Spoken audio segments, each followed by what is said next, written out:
ከሀራምቤ ሬዲዮ 98.7 በሚያዝያ 22 2018 ዓ.ም ሐሙስ ማልዳ 1 ሰዓት ላይ የምታደምጧቸው ዜናዎቻችን ጀምሩ። ከዜናዎቹ ጋር የምስራች ተረክበነኝ። በቅድሚያም ዋና ዋና ጉዳዮችን እንገራችሁ።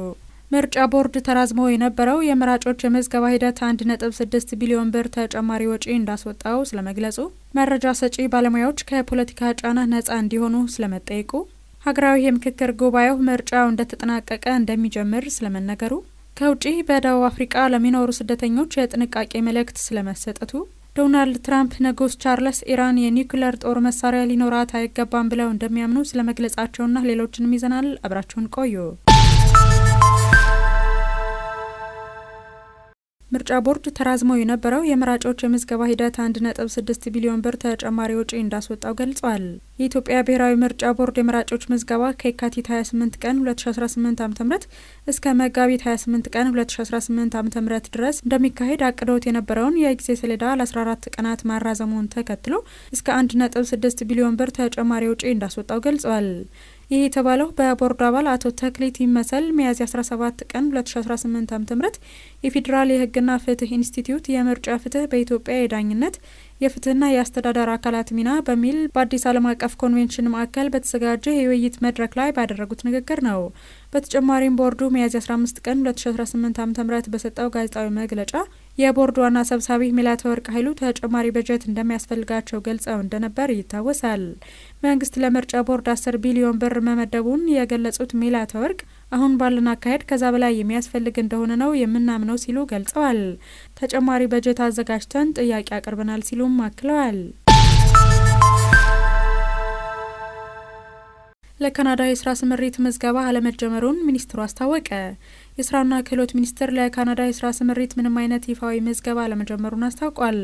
የሰው ሰራሽ አስተውሎትን በመጠቀም አሳሳች ምስሎችና ቪዲዮዎችን በማሰራጨት ሚኒስቴር መስሪያ ቤቱ ወደ ካናዳ ምዝገባ ጀምሯል የሚሉ ሀሰተኛ መረጃዎችን በመልቀቅ ላይ የሚገኙ አካላት መኖራቸውን ሚኒስትሩ ገልጿል። ሚኒስትሩ ከፊውቸር ፊት ኢንተርናሽናልና ከካናዳ ኤምባሲ ጋር በመተባበር ዜጎችን አሰልጥኖ ወደ ካናዳ ለመላክ የሚያስችል ስምምነት ሚያዝያ 1 ቀን 2018 ዓ.ም መፈራረሙ ይታወሳል። ይህንኑ ተከትሎ ነው አንዳንድ ህገወጥ አካላት ምዝገባ ተጀምሯል የሚሉ ሀሰተኛ መረጃዎችን የሚያሰራጩትም ተብሏል። ሚኒስትሩ የምዝገባ ጥሪ የሚደረገው በብሔራዊ ቴሌቪዥንና የሬዲዮ ጣቢያዎችና የሚኒስትሩ ይፋዊ የማረጋገጫ ምልክት ባላቸው ማህበራዊ ትስስር ገጾች ብቻ በመሆኑ ጥንቃቄ እንዲደረግም አሳስበዋል። መረጃ ሰጪ ባለሙያዎች ከፖለቲካ ጫና ነጻ እንዲሆኑ ተጠየቀ። መረጃ ሰጪ ባለሙያዎች ከፖለቲካ ጫና ነጻ እንዲሆኑና ለጠያቂዎች የሚከለከሉ መረጃዎች ላይ የሚጣሉ ገደቦች እንዳይበዙ በህዝብ ተወካዮች ምክር ቤት የዲሞክራሲ ጉዳዮች ቋሚ ኮሚቴ ተጠይቋል። ጥያቄው የተነሳው በህዝብ ተወካዮች ምክር ቤት ሰኞ ሚያዝያ 19 ቀን 2018 ዓ.ም ባለው የመረጃ ነጻነት ረቂቅ አዋጅ አፈጻጸም ዙሪያ ውይይት በተደረገበት ወቅት ነው። በመረጃ ነጻነት ረቂቅ አዋጁ ከመንግስት ጋር የሚሰሩ የግል ድርጅቶች መረጃ እንዲሰጡ አስገዳጅ መሆኑ በሀገር ውስጥ በኢንቨስትመንት መሰማራት የሚፈልጉ ድርጅቶች የመረጃ ሚስጥራዊነት እንዲጠበቅላቸው የሚፈልጉ በመሆናቸው ፍላጎት እንዲያጡ ሊያደርግ ይችላል ሲሉ አስጠንቅቀዋል። በረቂቁ መረጃ ከመስጠት የሚገድቡ ድንጋጌዎች መብዛታቸውን የገለጹት የቋሚ ኮሚቴው ሰብሳቢ አቶ እውነቱ አለነህ ዓለም አቀፍ ልምዶችን በመዳሰስ መቀነስ ያለበት ጉዳይ ካለ በድጋሚ ማየት ያስፈልጋል ብለዋል። በስራ ላይ ባለው አዋጅ ከገዳቢ አንቀጾች መብዛት የተነሳ ለመረጃ ፈላጊ የተሰጠው መብት ገደብ የበዛበት እንደሆነ አውስተው ረቂቁ በድጋሚ ሊታይ እንደሚገባ አሳስበዋል ሲል ሪፖርተር ዘግቧል። ሀገራዊ ምክክር ጉባኤው ምርጫ እንደተጠናቀቀ እንደሚጀምር ተገለጸ። ለሁለተኛ ጊዜ የስራ ጊዜው የተራዘመለት የኢትዮጵያ ሀገራዊ ምክክር ኮሚሽን ዋናውን የምክክር ጉባኤ 7ኛው ሀገራዊ ጠቅላላ ምርጫ እንደተጠናቀቀ የበጀት ዓመቱ ከማለቁ በፊት ለመጀመር እየተዘጋጀ መሆኑን አስታውቋል። የስራ ጊዜው ለመጠናቀቅ ጥቂት ወራት የቀሩት ኮሚሽኑ ዋናውን የምክክር ጉባኤ ምርጫው እንደተጠናቀቀ የበጀት ዓመቱ ከማለቁ በፊት ለማስጀመር እየሰራ መሆኑን የምክክሩ ዋና ኮሚሽነር ፕሮፌሰር መስፍን አርአያ ገልጸዋል።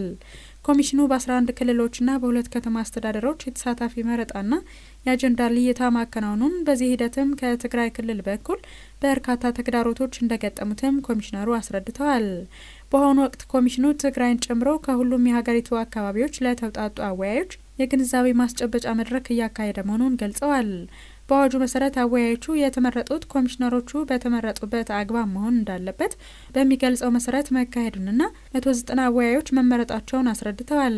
የሕዝብ ተወካዮች ምክር ቤት በየካቲት መጀመሪያ የኮሚሽኑ የስራ ጊዜ ለተጨማሪ 8 ወራት ማራዘሙም የሚታወስ ነው። በደቡብ አፍሪካ ለሚኖሩ ስደተኞች የጥንቃቄ መልእክት ተሰጠ። በደቡብ አፍሪካ ዋና ከተማ ፕሪቶሪያ የሚኖሩ አፍሪካውያን ስደተኞች ጸረ ስደተኛ ሰልፍ በሚካሄድበት ወቅት ጥቃት እንዳይደርስባቸው ከፍተኛ ጥንቃቄ እንዲያደርጉ ማስጠንቀቂያ ተሰጥቷል። በደቡብ አፍሪካ መጤ ጠል የሆኑ ግለሰቦች በሚያደርሱት ጥቃት የተለያዩ የአፍሪካ ሀገራት ዜጎች መገደላቸውም ተዘግቧል። የጋና ከፍተኛ ኮሚሽን በደቡብ አፍሪካ የሚኖሩ ዜጎች ሱቆቻቸውን እንዲዘጉና ትኩረት ላለመሳብ እንዲሞክሩም አስጠንቅቀዋል። በደቡብ አፍሪካ የሚኖሩ የናይጄሪያውያን ማህበር ደግሞ አባላቱ ቤታቸው እንዲቀመጡ የሚገልጽ መልእክት አስተላልፏል።